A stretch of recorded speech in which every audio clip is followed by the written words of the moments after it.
Welcome to another episode of Kiqstheart Fuel Culture. I'm your host, 876 Mission Man. Today we are traveling the Caribbean and we are making a stop at the Soca Warrior inside Trinidad. No, I'm not there. I'm in Montego Bay United Football Club. I'm here with no other than Darnell Hospedales, the number 4 for Montego Bay United. I want you guys to stay tuned for this exclusive interview.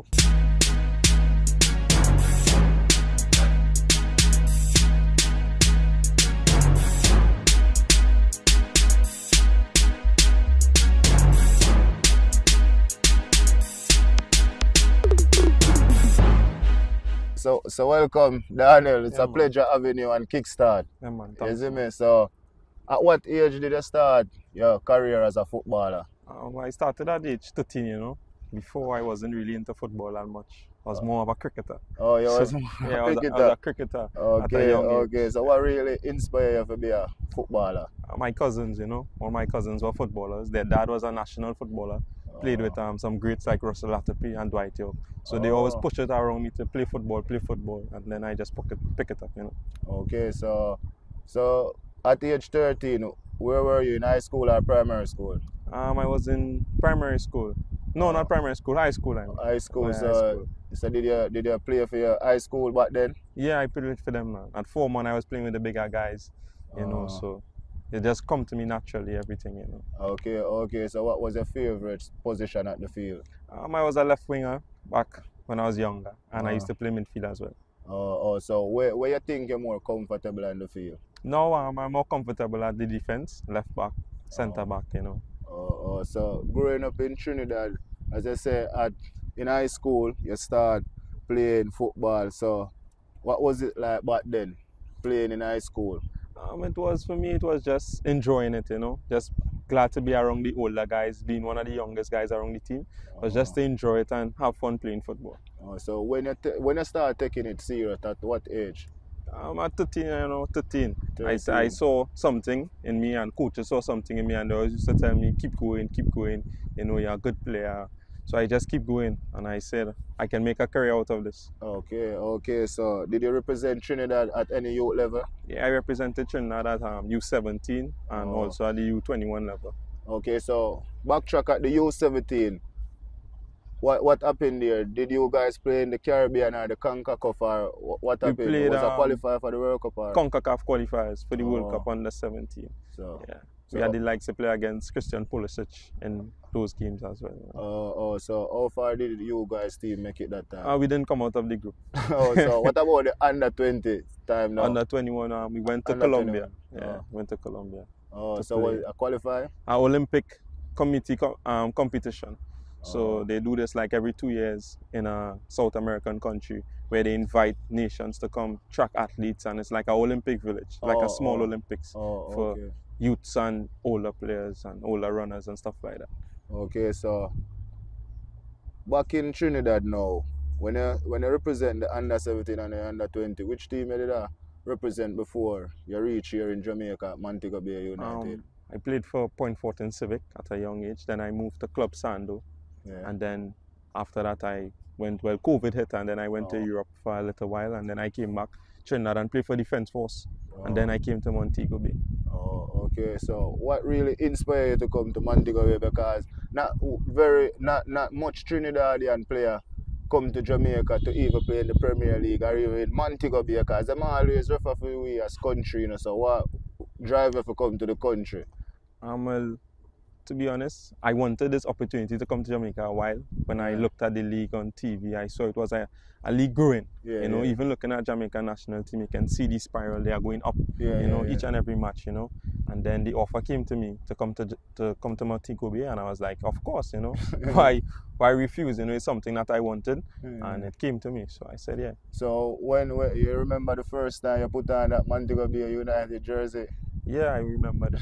How was that feeling? It was a good feeling, man. I didn't expect the crowd to be that into the game as well, you know, helping you and being on your side, you know.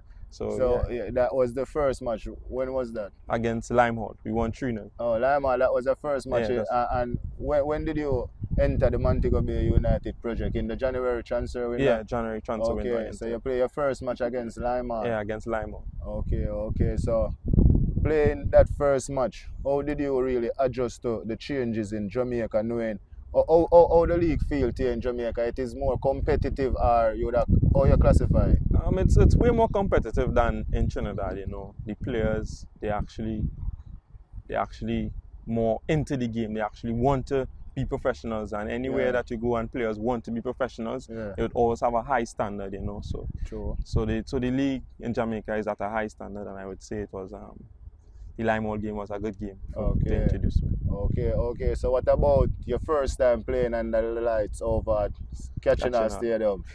It wasn't a good game for me, I would say. You know, started in midfield. You know, I think it was a little bit out of position for me at that point in time.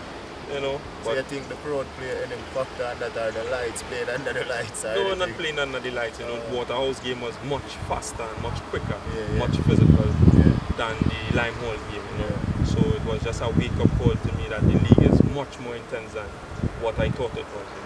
You know? Because when I look down on the team, but when I play the Lime Hall game, they say, this the league all about, it was easy in the area thing. But when you go up against a Waterhouse team now, where was dominant during the first half, it kind of make you wake up now and say, yo, reality check, you know, the league really hot, you know, the league really have to step up, you see me? So after that game, you play against Cavalier, what was that match?